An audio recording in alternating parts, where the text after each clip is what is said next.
Бисмиллахир-рахманир-рахим. Ассаламу алейкум, урматтуу көрөрмандар. Бүгүнкү бизге берилген тема бул ата-энеге болгон жакшы мамиле жана аларга болгон мамиленин артыкчылыгы тууралуу сөз кылмакчыбыз. Ал эми Курандын ичиндеги насааттардын арасынан карай турган болсок, ата-эне тууралуу айтылган аяттар, сөздөр барбы дей турган болсок, албетте жараткан Аллах Таала Исра сүрөсүнүн 23 аятында бизге мындай деп кабар берет. Бисмиллахир-рахманир-рахим. Ва қада раббука алла та'буду илля iyya ва бил валидайни ихсана.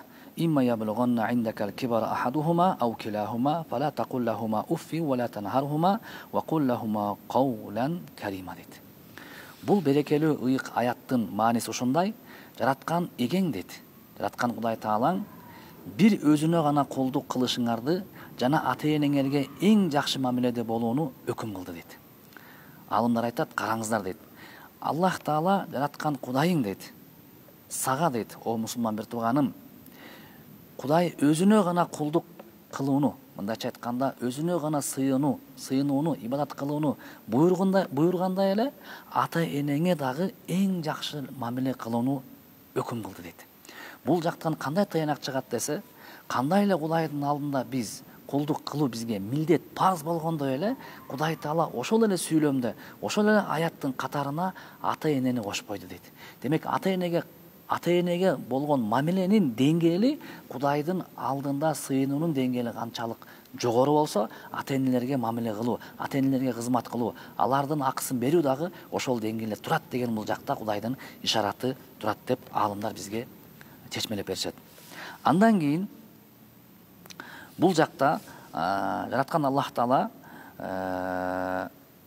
эгерде дейт, алардын бирөөсү дейт, атаңыз же апаңыз дейт, же экөө тең дейт, ата-энеңиз тең, сиздин колуңузда картайып калган болсо, улгайып калган болсо, аларга кызмат кылууну орунсуп, уф дегенчелик да орой сөз айтпагын дейт.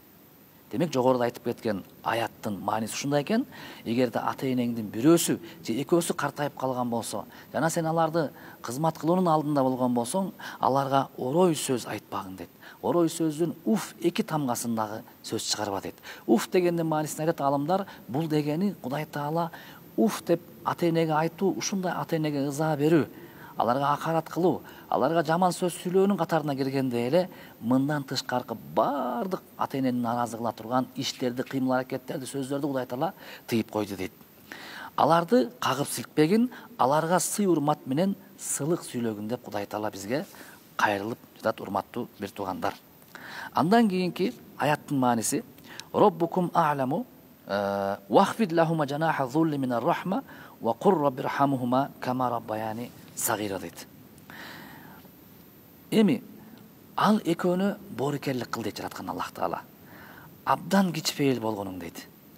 Жараткан эгем булар мени кичинемден кандай бапестеп өстүргөн болсо, сен да аларды дал ошондой мээримиңе бөлөйгөр деп дуа кылгының дейт.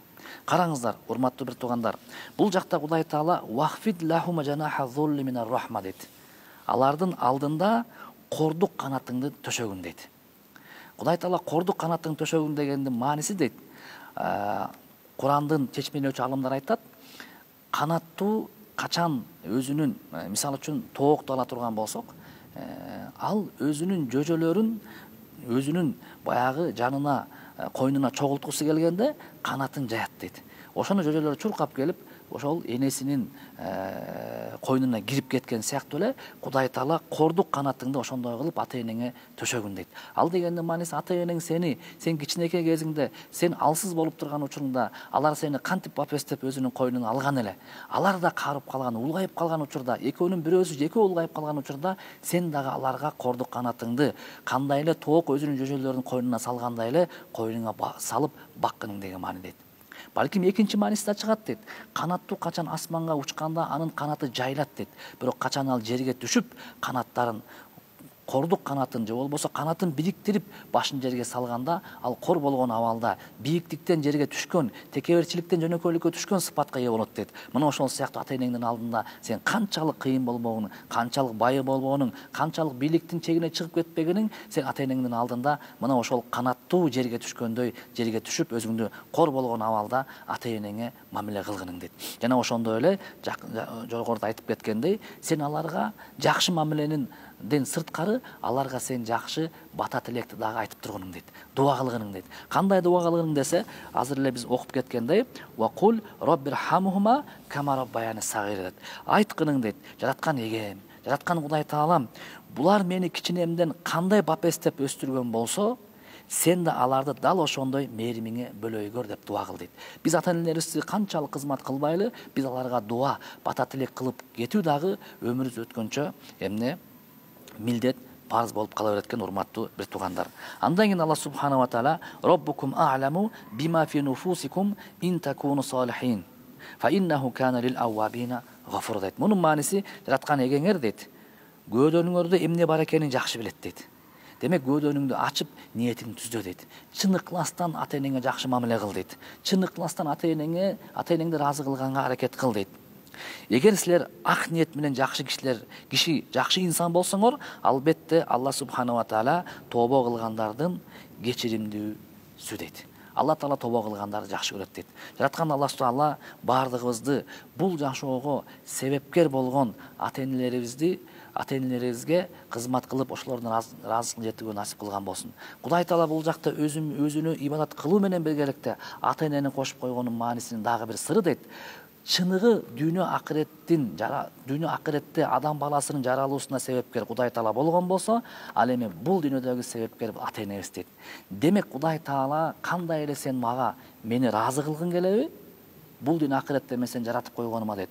Ошол сыяктуу эле бул дүйнөгө себепкер болгон ата энеңди дагы ыраазы кыл деп Кудай Таала бизге бул аятта өзүнүн кеңешин, насатын берет. Бардыгыбыз ата энелерибизди ыраазы кылып, ата энелерибиздин көңүлүн көтөрүп, өмүрүбүз өткөнчө аларга жакшы кызмат кылуу насип кылган болсун. Кийинки баянда жолугушканга чейин сак саламатта болуңуздар. Ассаламу алейкум рахматуллахи ва баракатух.